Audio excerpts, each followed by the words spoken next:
Okay, so this video is for anyone who has struggled with creating consistently. You don't know where to start. You're tired of creating for a couple weeks and then a couple months go by and you haven't created anything and you're tired of constantly having to restart. You're frustrated about why this keeps happening. So hopefully at the end of this video, you will be a more consistent creator no matter what's going on in your life, no matter if you're busy, you feel uninspired. I believe that I can provide a system that helps me to create consistently. So I'm going to focus on three things. Number one, your why, your mission.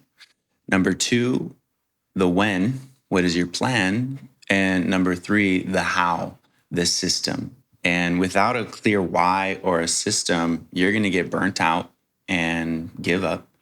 You're going to be inconsistent, very sporadic creating because you're only creating when you're inspired, which is very rare sometimes when you are trying to create consistently.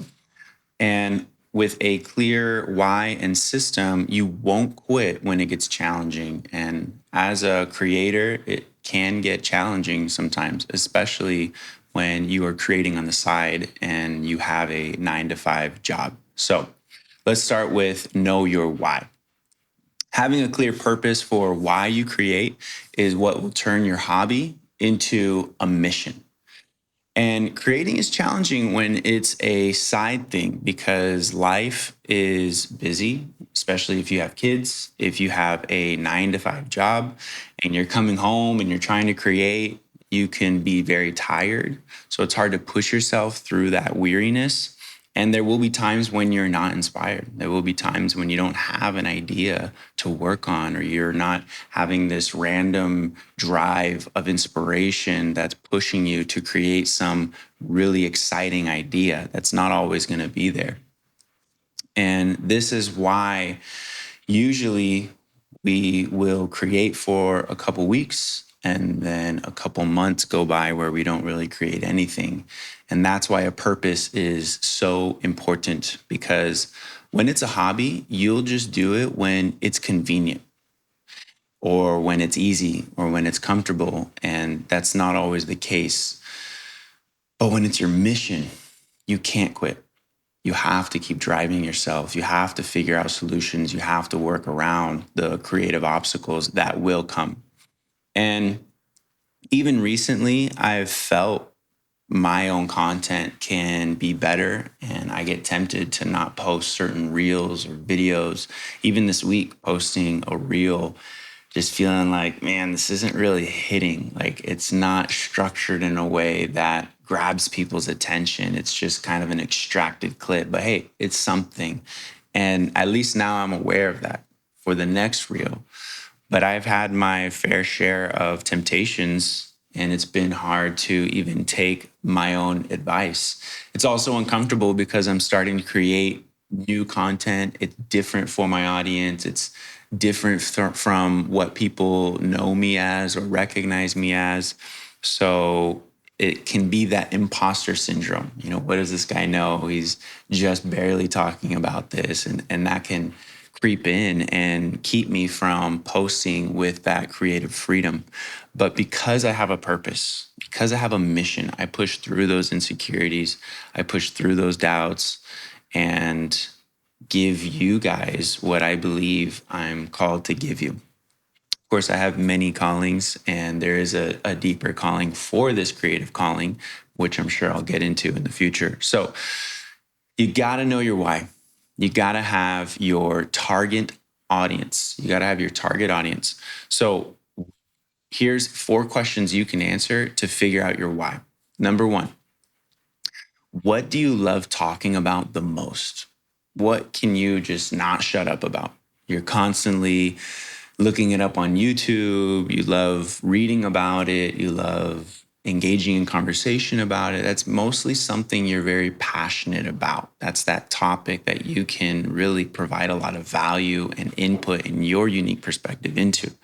Number 2, who do you want to connect with? What is the type of person you're trying to connect with? What are their struggles? What do they like? Maybe what kind of music they like? The more detailed you can get, the more of a avatar you can build for the person you want to connect with. That's the person you're trying to connect with. You don't want to connect with everybody. You want to connect to a specific type of person because you can relate to them the most. Number three, what is their problem that you are trying to solve? And more than likely, it's a problem that you have solved yourself. It's a problem you face and you are constantly overcoming. What is that problem that you're trying to solve? And try to be as detailed as possible. Don't just say, I'm trying to help people to be more creative. No, like, what is the problem why they're not creative? Okay, I'm trying to help creatives overcome their own self doubt about their value so that they can create more freely. So try to be very detailed about that problem.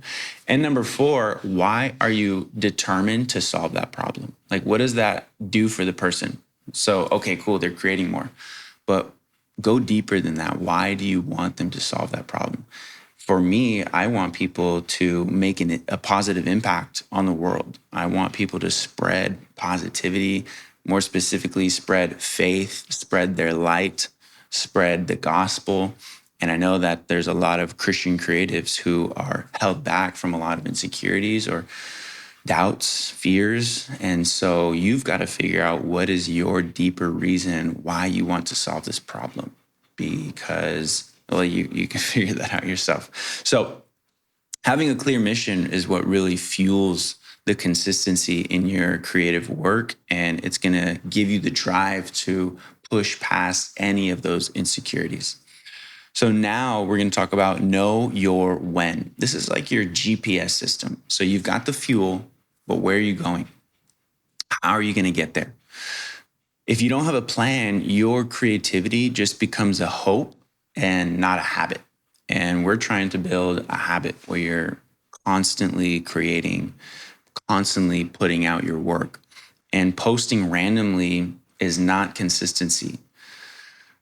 A little pressure is good for creativity. I used to think that pressure hinders the artist because you're not able to create freely.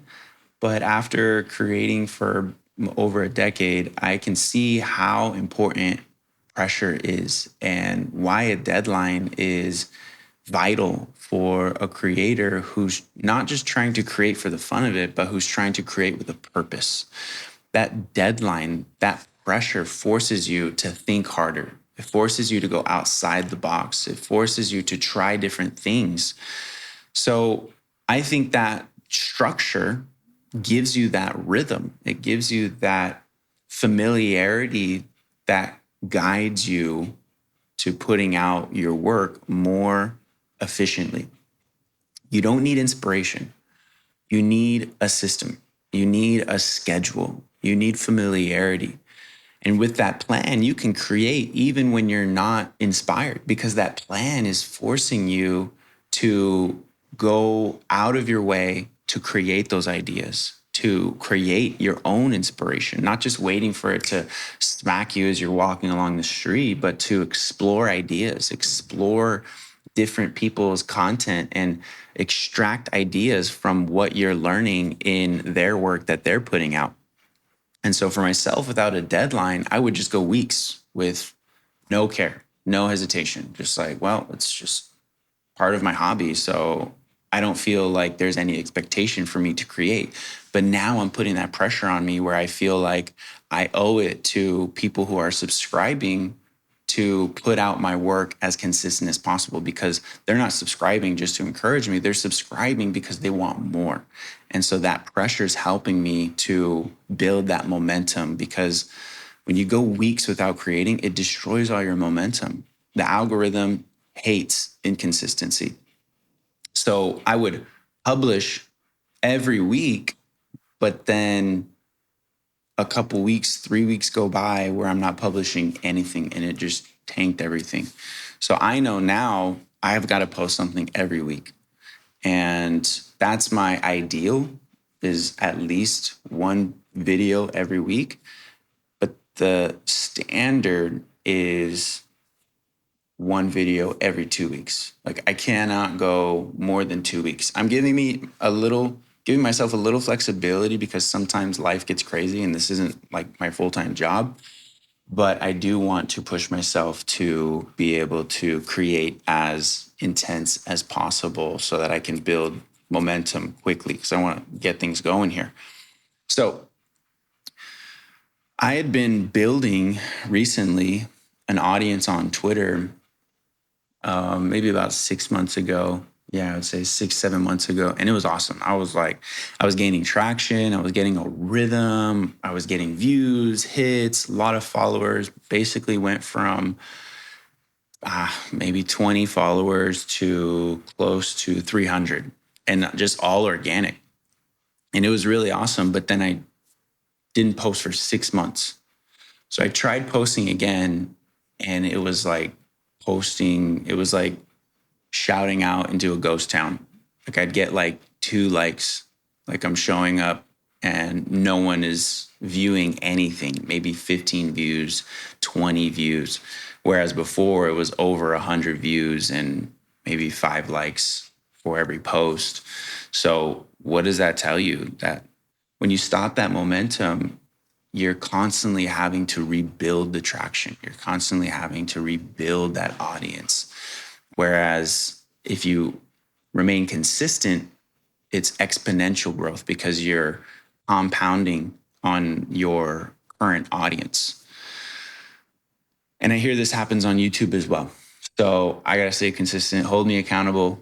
And I hope that that helps you to be consistent as well. So here's my application for your plan, your when.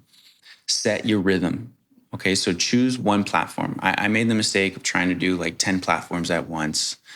Just choose one platform, especially if this is new or it's a side hustle. Just choose one platform and it's your favorite platform.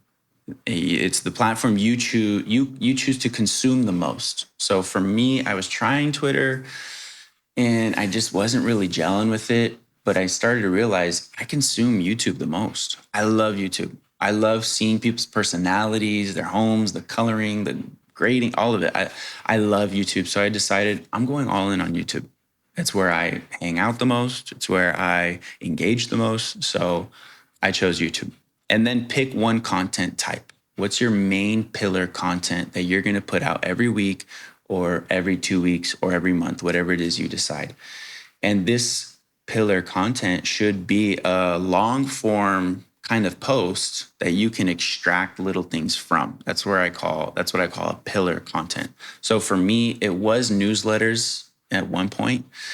But again, I decided YouTube is probably my strength. I public speak for my profession. I'm a preacher. So I was like, why am I not speaking? Why am I not preaching to the camera?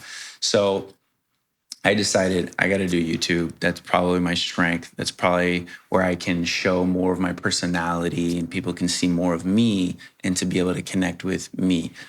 But then I'm going to extract a newsletter from the YouTube video. So choose a content type, content pillar that you enjoy the most. It could be a newsletter if you prefer writing, if you prefer reading, or it could be a video if you prefer watching videos or YouTube. And at the very least, it could be a post or a carousel of 10 images, 20 images if you're a photographer, whatever it is. Just choose one thing you want to hold yourself accountable to posting consistently. And then choose your frequency. Is it once a day? Is it once a week? Is it once every 2 weeks or once a month? Whatever you feel that you can consistently maintain. So choose it, see how it goes, and just adjust from there. Consistency is not about inspiration. It's about a system. Number 3, know your why. So you've got the fuel, you know where you're going, but we need an engine. This engine is what keeps everything running. It's a great quote by Chuck Close. It says, inspiration is for amateurs. The rest of us just show up and get to work. That's convicting because I do believe when you are just creating based solely on inspiration, you're not going to put in the effort to show up when you're not inspired. And without a system, you will burn out or you will dry out from ideas, especially if you're juggling a 9 to 5, because you can't rely on motivation. We're not always motivated. Life hits you. Desires change, dreams change. It's learning how to adjust amidst those things. So I have a morning routine that's sacred to me. I can't do, obviously, I have a full time job. So, and it's very taxing on my time and everything, emotional, spiritual, whatever. So I can't just create for 10 hours a day. It'd be awesome, but I can't. And that's okay. So it's learning how to create with the time that you have. And if you have 2 hours, I mean, I believe it's like 2 to 3 hours that people spend on social media per day. Just take one of those hours and put it towards creating. So for me, I choose to create 1 hour every morning because the morning is when it's most protected. I'm not bombarded with messages, notifications. It's quiet. The world is still sleeping. I choose every morning 1 hour towards my creating. And then on the weekend, I give about 4 to 6 hours to create on the weekend. And that's where I do a bulk of my major things like editing, recording a video, things of that sort. So I did make the mistake of having too complex of a system. And it was hard to maintain when life got challenging. I was trying to do way too many platforms, way too many types of content. I didn't have a streamlined workflow that where the work kind of compounded on each other. It was almost like I had to put so much effort into recording this and then so much effort into writing something different. And then so I've learned to be able to streamline my workflow where it kind of builds on top of each other, or more so, it really breaks down into different types of content. So build your system. Here's your system that you should have and what helps me. Number one, you need an idea pipeline. You need a place where you are going to capture all your ideas while you're on the go. And for me, I use Apple Notes. I have an Apple shortcut where I just pull down the control center, tap the plus button, hit idea, type in the idea, boom. Any idea I get, I just add it to that. You can use a reminders list. You can just add it to your reminders. You can say, hey, Siri, remind me of this. Oh, I knew that was going to happen. Go away. Siri came up.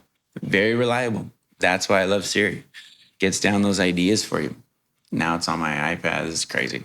Okay, so you need a place where you're going to capture your inspiration as soon as it hits. And then when you're creating, when you sit down to create in that hour, you go through your idea journal or your idea list and you see all these ideas you can build on.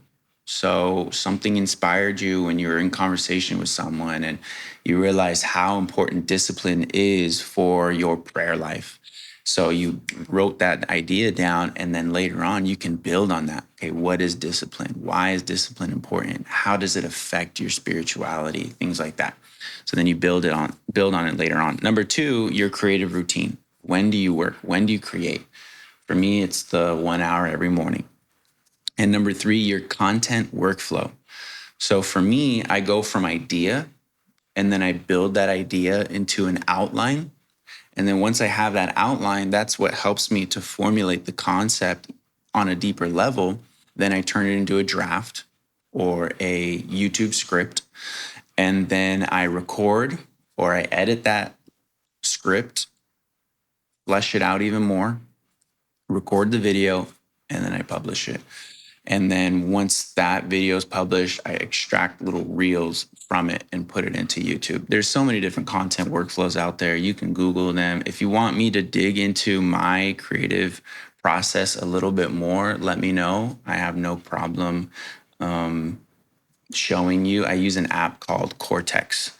And that's my fourth point for your creative system is use tools and templates. So find an app that you love that makes your writing experience much more immersive. It helps you with your flow of things. And For me, Cortex is the app that helps me. It's amazing. And it's a brand new app that Dan co-created with Joey Justice. And it's barely in beta stage, but it has been phenomenal. It's taken my writing to a new level. There's AI in it, there's chat in it, there's a capture system in it. There's not a mobile app yet, which I'm waiting for, but there's workarounds in the meantime. So Cortex, if you want me to dig into Cortex a little bit more, show my creative process, let me know in the comments and I'll do a video on that. So keep it simple. The smoother your system, the more it works for you and not against you. So yeah, that's my process of everything. And I just realized consistency is not just about time or energy or having inspiration. It's really about having a clear purpose, a rhythm in your creative process, and a system that helps you to create more efficiently. Your why is your fuel. You got to know your audience. You got to know their pain points, the solutions, and what that means to you. And number two, your when, that's your GPS. Figure out your rhythm, have a deadline. Working under pressure is really good for your creative consistency. And number three, your how, your engine. Got to know your system. Where do you capture ideas? Where are you writing? How are you editing it? What's the workflow so that you can post the comment? And if you build on these three things, you'll create even when life gets challenging, even when you're tired, even when you're not inspired. So I hope you like that. Please like, subscribe, share, do all the good things that would fire me up. But please post in the comment any of your creative struggles, or if there's any of these where you want me to dig into a little bit more, and I'd be happy to make a video about that. But thank you guys. Let's go create. Let's put our best ideas together and just post it. It's the same encouragement after every video. I don't know what you're waiting on. I don't know what you're struggling with, excuses that are coming in, but just post it. See you. And look at, I'm just gonna post this. My video went, my light went out. I didn't have my desktop off, but I'm just gonna post it. We'll see what happens and just learn for the next video. Later.